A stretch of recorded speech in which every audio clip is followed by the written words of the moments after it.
cây vội thay lá, đón mùa đông đang dần qua. Con phố lên đèn anh vẫn đứng đợi, nhưng sao càng đợi lại càng xa. Lạnh lắm, trích thẳng trái tim anh này. Mùa đông chưa đến, cơn gió chưa qua, nhưng sao như tuyết phủ quanh đây. Ngày mình nắm tay nhau, trời rộn ràng ánh nắng, rồi người ta xen vào mây buồn đổ mưa. Nói anh rằng mày là người đứng sau thì mày nên chấp nhận, đưa bàn tay trắng thì mày lấy gì cho những thứ họ đang cần. Thứ anh dành cho em, ngày thường phải 3 ly trà sữa. Ngày em sinh nhật người tặng gấu bông, còn anh đó hoa tàn một nửa. Với anh không quan trọng, vì anh chỉ là người đứng sau. Chỉ cần bé cười, nếu như em khóc thì tự trong lòng anh nhói đau.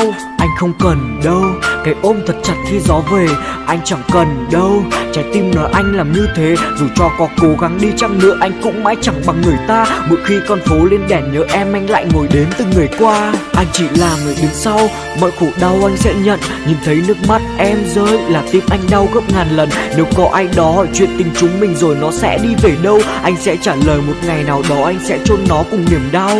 Anh chỉ là người đứng sau, đứng sau thì cũng được, vì anh biết anh đâu có chi để khiến cho em phải đánh cược. Anh không phải là trời nắng, anh chỉ là người đứng sau. Nhưng em có biết người lặng lẽ mới là những người thấy rất đau. Anh chỉ là chàng rapper, không xe, không tiền, không địa vị. Với em anh chỉ dám đứng phía sau, cố đuổi em ra khỏi suy nghĩ. Nhưng không được rồi em, 10.000 năm thì cũng vậy. Người đứng phía sau thì dù có nắng có mưa nặng rời vẫn ở đây. Ta yêu nhau, đối với anh thì nó cũng chỉ là giấc mơ. 1, 2, 3 phút quá ngắn ngủi, đâu thể so sánh được 1 giờ. Vì đôi tay anh chưa đủ lớn, chưa đủ để đem ra che chở. Được ở bên em đâu cần danh phận lấy anh trai mưa làm cái cớ. Anh không phải là người yêu cũ, anh chỉ là người đứng đằng sau. Biết dành tình cảm bao nhiêu cho đủ để khiến mình tiến lại với nhau. Nắng mai lên rồi, làn mây trắng lặng lẽ trôi. Em ở đó, anh ở đây, nhưng sao khoảng cách nó xa vời.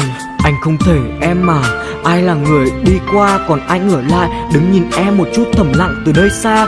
Muốn nắm chặt bàn tay em là người phía sau, anh không thể chỉ có khúc nhạc với chút yêu tư làm bạn với anh khi đêm về. Anh chỉ là người đứng sau, mọi khổ đau anh sẽ nhận. Nhìn thấy nước mắt em rơi làm tim anh đau gấp ngàn lần. Nếu có ai đó hỏi chuyện tình chúng mình rồi nó sẽ đi về đâu, anh sẽ trả lời một ngày nào đó anh sẽ chôn nó cùng niềm đau. Anh chỉ là người đứng sau, đứng sau thì cũng được, vì anh biết anh đâu có chi để khiến cho em phải